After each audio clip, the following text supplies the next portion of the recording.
आज से लगभग 200 साल पहले महिलाओं के लिए स्कूल खोलना पाप के काम माना जाता था। उस समय एक महिला का जन्म होता है और वो महिलाओं के लिए एक स्कूल का निर्माण करती है। सभी धर्म के सभी जातियों के लिए महिलाओं के लिए एक स्कूल का निर्माण करती है। भारत के प्रथम महिला अध्यापिका और देश के महानायिका जिनका नाम है माता Savitribai Phule. In 1852, Savitribai's efforts bore fruit when the school had a total of 150 students enrolled.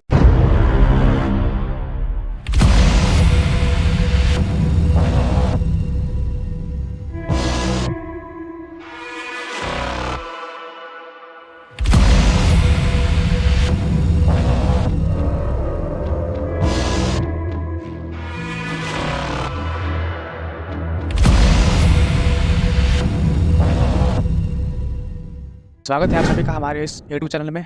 आज के हम इस वीडियो में जानेंगे माता सावित्रीबाई फुले के जीवन के बारे में, उनके जीवन संघर्ष को विस्तार से जानेंगे। सबसे पहले हम समझेंगे कि महाराष्ट्र में जो 19वीं शताब्दी था उसमें महाराष्ट्र में क्या हुआ था। तो 19वीं शताब्दी में एक शासन योग था जिसका नाम है पेशवा बाजीराव। पेशवा बाजीराव जो थे शासनकाल में इतिहास में फिजूल खर्च और आयोग शासक के रूप में दर्ज है। बतौर पेशवा एक खराब शासक था। वह अपने सामंतों को नीचा दिखाकर खुश होता था, बेवजह कारणों को बताकर उनकी संपत्ति हड़प लेता था और उनकी महिलाओं पर अधिकार जमा लेता था। उस जमाने में सामाजिक रीति रिवाज सख्त और संगीन थे। जाति व्यवस्था अपने चरम पर था। छोटी जातियों के लोग जैसे महार, चमार, भंगी उच्च जातियों के लोगों के साथ सड़क पर भी बराबरी से नहीं चल सकता था। हालांकि जो अंग्रेज थे उस समय इस जाति व्यवस्था का विरोध भी करते थे, लेकिन वो कोई सख्त कानून बनाना नहीं चाहते थे, क्योंकि अगर वो सख्त कोई कानून बना दिए तो उनके ही खिलाफ कोई आंदोलन छिड़ जाए और फिर उन्हें ही देश छोड़ के जाना पड़े। अंग्रेज भी हम पर गुलामी करने आए थे, तो वो भी कोई ऐसा कानून नहीं बनाना चाहते थे जो किसी के हित में हो, किसी को आज़ादी देता हो, मगर वो इस जाति व्यवस्था का विरोध जरूर करते थे। लेकिन 19वीं सदी के मध्य में क्षितिज पर बदलाव के बादल दिखने लगे। पश्चिमी शिक्षा विस्तार पा रही थी, जिससे सभी मनुष्यों में समानता, मानवीय स्वतंत्रता, धर्मनिरपेक्षता जैसे विचारों से भारतीय विद्यार्थी परिचित हो रहे थे। शहरी क्षेत्रों में उद्योगों, संचार के साधन और रेल जैसी सुविधाओं का विकास हो रहा था। शहरी क्षेत्रों के लोगों ने नई जीवन शैली अपनाना शुरू कर दिया था और वह ग्रामीणों की तुलना में कम परंपरावादी होने लगे। 1882 में गवर्नर जनरल रिपन ने secretary of state Gladstone को लिखा था, हर वह व्यक्ति जो समय के संकेतों को भाप सकता है, उदारवादी होने के बाद भी इस बात पर संदेह नहीं कर सकता कि हम बदलाव के युग में प्रवेश कर रहे हैं। शिक्षा का प्रसार, प्रेस की आज़ादी का मौजूदा बढ़ता प्रभाव, विचारवान प्रशासन के लिए कानून का उपयोग, रेलवे की प्रगति, टेलीग्राफ, यूरोप के साथ आसान संचार और यूरोपीय विचारों के आगमन से लोगों के विचारों में पर्याप्त बदलाव आया है। नए विचार अपने जड़ें जमा रहे हैं, नई आकांक्षाएं विस्तार पा रही है, लोक विचार मजबूत होकर बढ़ रही है और आंदोलनों की शुरुआत हो चुकी है जो हर वर्ष तेजी से ताकत के साथ बढ़ रहे हैं। महाराष्ट्र के लोग भी देश में चल रहे सामाजिक परिवर्तन के दौर से प्रभावित हुए, जिसका नेतृत्व समाज सुधारक राजा राम मोहन राय, ईश्वरानंद विद्यासागर, दयानंद सरस्वती इत्यादि द्वारा किया गया था। इसी दौर में सावित्रीबाई फुले का जन्म होता है और इसी दौर में वो पली बड़ी। सावित्रीबाई फुले का जन्म हुआ था 3 जनवरी 1831 में सतारा जिले के नए गांव में हुआ था। माता का नाम लक्ष्मीबाई और पिता का नाम खंडूजी नवासा था। सावित्रीबाई बचपन से ही बहुत जिज्ञासु थी। वह हर नई बात सीखना चाहती थी, ये क्या है, क्यों है, कैसे है, किस लिए है। फिर 1840 ईस्वी में सावित्रीबाई 9 वर्ष के हो गई थी। एक दिन सावित्रीबाई के पिता ने सावित्रीबाई के माता जी से कहते हैं कि मैंने सावित्रीबाई के लिए एक वर ढूंढ लिया है, वह गोविंद राव का बेटा है और वह लोग भी माली ही है। सावित्रीबाई के माँ बोलते हैं कि उनका नाम क्या है। उनके पिता बोलते हैं कि उनका नाम है ज्योतिराव। शादी के समय सावित्रीबाई 9 वर्ष की थी और ज्योतिराव 13 वर्ष के थे। शादी के बाद सावित्रीबाई पुणे आ गई। ज्योतिराव ने एक मिशनरी स्कूल में पढ़ाई की थी। उनकी चचेरी बहन सगुनाबाई जो बाल विधवा थी। सगुनाबाई ज्योतिराव के शिक्षा में महत्वपूर्ण भूमिका निभाई थी। ज्योतिराव थॉमस पाइने के विचारों से बहुत प्रभावित थे। उनका मानना था कि मेरा विश्वास सबकी समानता में है, हमारा प्रयास सबको सुखी बनाने का होना चाहिए, यह विश्व मेरा और सभी मनुष्य मेरे भाई बहन हैं और अच्छे काम करना ही मेरा धर्म है। वे महिलाओं की शिक्षा के लिए उपलब्ध कम अवसरों को लेकर बहुत चिंतित थे। मैंने यह देखा कि हमारे यहाँ लड़कियों के एक स्कूल नहीं है। यह ठीक नहीं है, क्योंकि जब तक बहुत सी महिलाएं शिक्षित नहीं होंगी, हम प्रगति नहीं कर सकते।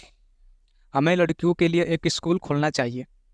ज्योतिराव ने अपनी पत्नी सावित्रीबाई को पढ़ाना शुरू कर दिया। फिर सावित्रीबाई शिक्षक प्रशिक्षण के लिए अहमदनगर स्थित श्रीमती फरार के संस्थान और पुणे के नारमन स्कूल गई।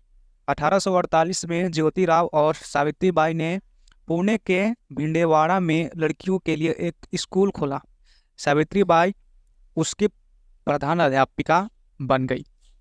समाज सुधारक उर्मान शेख की बहन फातिमा शेख ने स्वेच्छा से स्कूल में पढ़ाना शुरू किया। स्कूल में सभी जातियों की लड़कियां एक साथ पढ़ाई करती थी। महिलाओं को शिक्षा देना उस समय पाप का प्रतीक माना जाता था, इसलिए बहुत से लोगों ने फुले संपत्ति के इस प्रयास का विरोध किया। जब सावित्रीबाई स्कूल जाती, लोग उन पर पत्थर और गोबर फेंकते। एक दिन जब सावित्रीबाई स्कूल जा रही थी तो एक हट्टे-कट्टे आदमी ने उनका एक रास्ता रोक दिया। तुम्हें पता है कि जो तुम कर रहे हो वह गलत है। महिलाओं को शिक्षा नहीं देनी चाहिए, उन्हें घर संभालना चाहिए। सावित्रीबाई बोलते हैं कि मेरा रास्ता छोड़ो, मुझे जाने दो। फिर वो आदमी बोलता है कि नहीं, मैं नहीं हटूंगा, मैं तुम्हें कहीं नहीं जाने दूंगा। जो काम तुम कर रहे हो वह हमारी संस्कृति और धर्म के विरुद्ध है। अपने घर वापस जाओ। और बोला, औरत होकर तुम ऐसी बात कैसे कर सकती हो। सावित्रीबाई को स्वयं पर और अपने काम पर अटल विश्वास था।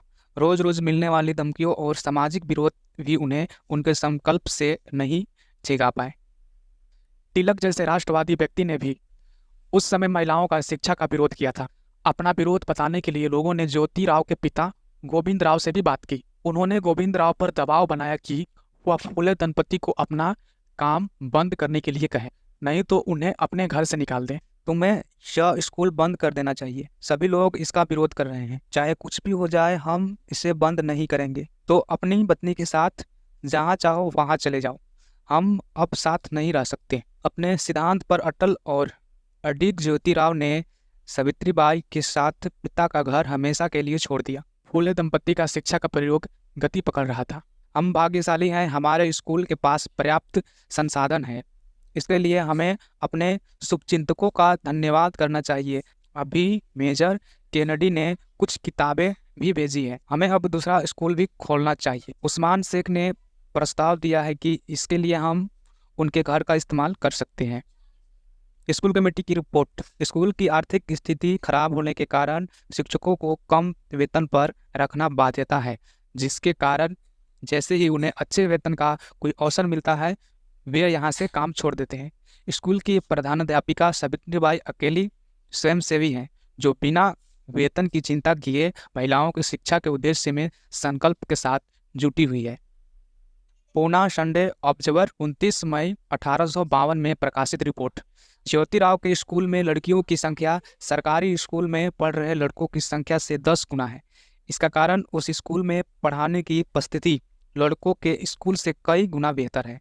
यदि स्थिति ऐसी ही बनी रही तो ज्योतिराव के स्कूल की लड़कियां पढ़ाई में लड़कों से बेहतर साबित होंगी और अगली परीक्षाओं के परिणाम में लड़कों से आगे निकल जाएंगी।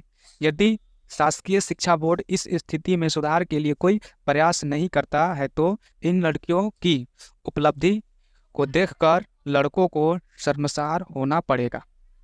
1858 में शिक्षा विभाग ने ज्योतिराव और सावित्रीबाई को सम्मानित किया।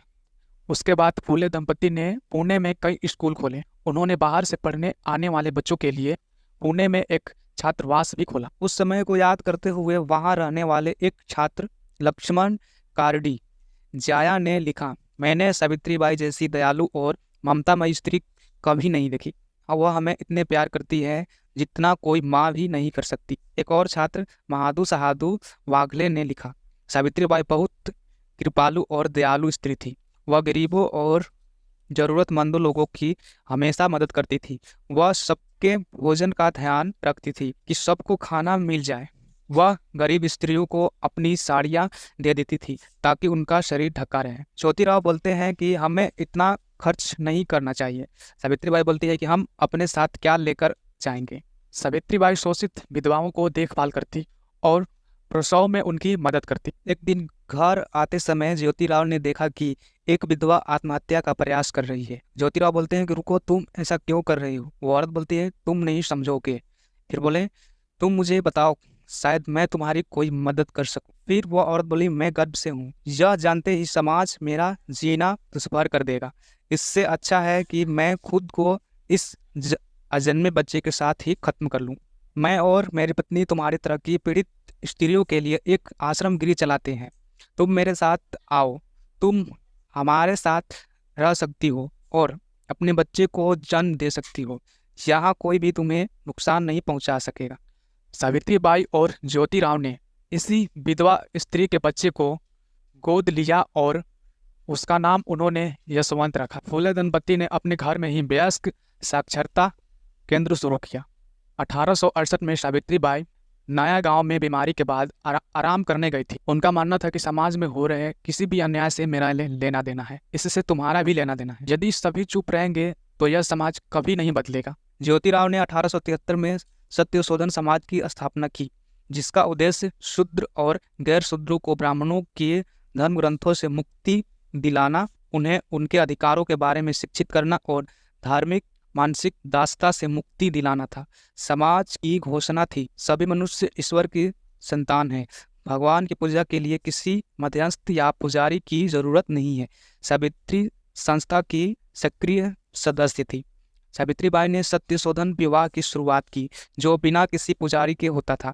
परंपरागत रूप से मंत्रों का पाठ ब्राह्मण पुजारी किया करता था और वर वधु उसे दोहराते थे। पर सत्यशोधन विवाह में वर वधु को महिलाओं को शिक्षा और समानता देने की शपथ लेनी होती है। मैं हर कीमत पर महिलाओं के अधिकारों की रक्षा करूंगी। मैं सभी महिलाओं का अपनी बहन की तरह आदर करूंगा और तुम्हें आजीवन प्रेम करूंगा। यह मेरा कर्तव्य होगा कि मैं तुम्हारा ख्याल रखूंगा। शुभ मंगलम, सावधान। 1877 में महाराष्ट्र में भयावह सूखा पड़ा।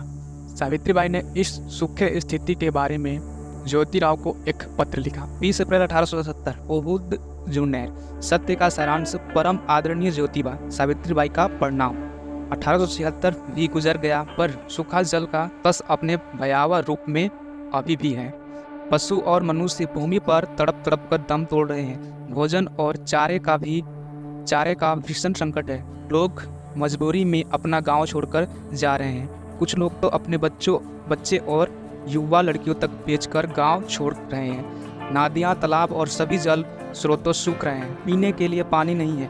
पेड़ों पर पत्ते नहीं हैं, वह सूख चुके हैं। जमीन सूखकर चिटक रही है। सूरज आग उगल रहा है। लोग भोजन और पानी के लिए रो रो कर दम तोड़ रहे हैं। कुछ लोग जहरीले फल खाकर मर रहे हैं। लोग हमारे सत्यशोधक स्वयंसेवकों ने लोगों को भोजन और अन्य जीवन रक्षण सामग्री देने के लिए एक कमेटी और राहत दल बनाया है। भाई कोंडज और उनकी पत्नी उमाबाई मेरा ख्याल रखते हैं। कोटूर के शास्त्री गणपति सखराना, दुम्बरे पाटिल और अन्य लोग आपसे मिलने का कार्यक्रम बना रहे हैं। अच्छा होगा कि आप सतारा से कोटूर आ जाएं और यहाँ से अहमदनगर चले आएं। आपको R.B. पंत और लक्ष्मण शास्त्री याद होंगे। उन्होंने मेरे साथ प्रभावित क्षेत्र का दौरा किया और प्रभावितों को कुछ आर्थिक मदद भी दी। साहूकार इस स्थिति का फायदा उठा रहे हैं। सूखे के कारण बहुत बुरी स्थिति बन रही है। दंगे भड़क रहे हैं। यह सब सुनकर कलेक्टर स्थिति संभालने के मकसद से आया था। 50 सत्यशोधक कार्यकर्ताओं को गिरफ्तार कर लिया गया। कलेक्टर ने मुझे बातचीत के लिए बुलाया था। मैंने उससे पूछा कि बिना किसी गुनाह और प्रमाण के निर्दोष कार्यकर्ताओं को क्यों गिरफ्तार कर लिया गया। मैंने उसे उन्हें तत्काल छोड़ने के लिए भी कहा। कलेक्टर काफ़ी सभ्य और निष्पक्ष आदमी था। मेरी बातचीत के बाद उसे स्थिति समझ में आई और उसने पूरे सिपाहियों को डांट लगाई और पूछा, क्या पाटिल किसानों ने यहाँ डाका डाला है? इन्हें छोड़ दो। उसने लोगों की गंभीर स्थिति देखी और तुरंत ही जवार से भरी हुई 4 बैलगाड़ियाँ मदद के तौर पर भेज दी। अपने गरीबों के लोकहित और परोपकार का जो काम शुरू किया है, मैं उसमें अपनी भागीदारी निभाना चाहती हूँ। मैं आपको विश्वास दिलाती हूँ कि मैं आपके काम में हमेशा मददगार रहूँगी। मेरी कामना है कि ईश्वर के इस काम में बहुत से लोग आपकी मदद करेंगे। अब मैं यही समाप्त करती हूँ। आपकी सावित्रीबाई। फुले दंपत्ति ने सूखे राहत के लिए धन एकत्रित किया। उन्होंने दक्षिणवाड़ी में विक्टोरिया बाल आश्रम शुरू किया, जहां लोगों के भोजन का प्रबंध था। 28 नवंबर 1890 को ज्योतिराव को देहावसान हो गया। ज्योतिराव के देहावसान के बाद सावित्रीबाई ने सत्य शोधक समाज की कमान संभाली। 1893 में ससवाद में हुए सत्य शोधक सम्मेलन की अध्यक्ष भी वह स्वयं ही थी। ज्योतिराव को मुख्य अग्नि सावित्रीबाई ने ही दी, जबकि परंपराओं के अनुसार महिलाएं इस रीति में हिस्सा नहीं लेती थी। 1896 में महाराष्ट्र में सूखा पड़ा और 1897 में पुणे में भीषण प्लेग फैल गया। प्लेग एक महामारी थी। प्लेग टाउन या प्लेग नाम से जाना जाता है। इस रोग में आरबीसी नष्ट हो जाती। सावित्रीबाई इन 2 सालों में पूरी तरह राहत के काम में जुटी रही। उन्होंने यशवंत को भी सेना की नौकरी से छुट्टी लेकर वापस आने को कहा, ताकि वह राहत कार्यों में उनकी मदद कर सके। यशवंत ने प्लेग प्रभावित चिकित्सा के लिए एक अस्पताल खोला। सावित्रीबाई जब बच्चे को लेकर अस्पताल जा रही थी, प्लेग ने उन्हें भी अपने चपेट में ले लिया। उन्होंने अपनी अंतिम सांस तक लोगों को हिम्मत से सेवा की। फिर 10 मार्च 1897 को उनका देहावसान हो गया। इसी काम के लिए दुनिया आज उन्हें याद करती। 3 जनवरी 2017 को उनके 189वें जन्म दिवस पर गूगल ने उनका गूगल उडल प्रसिद्ध कर उन्हें अभिवादन किया। सावित्रीबाई फुले और ज्योतिराव का जीवन संघर्ष के काम ये बताता है कि शिक्षा कितना महत्वपूर्ण है। शिक्षा के बिना कुछ भी नहीं है, चाहे वो किसी भी जाति का हो या फिर किसी भी धर्म का हो, चाहे वो किसी भी समुदाय का हो। शिक्षा बहुत ज़रूरी है। आजकल के पेरेंट्स कहाँ जा रहे हैं? सोशल मीडिया पर जा रहे हैं, वो अपना स्टेटस बदल रहे हैं। तो मुझे उनसे रिक्वेस्ट है कि प्लीज़ आप अपना स्टेटस बदलने से अच्छा है कि आप अपने बच्चों का फ्यूचर बदलिए, ताकि उनके जीवन में कुछ सुधार हो सके और वो अपने जीवन को बेहतर तरीके से जी सके। तो इस वीडियो को पूरा देखने के लिए बहुत बहुत धन्यवाद। मिलते हैं अगले वीडियो में कुछ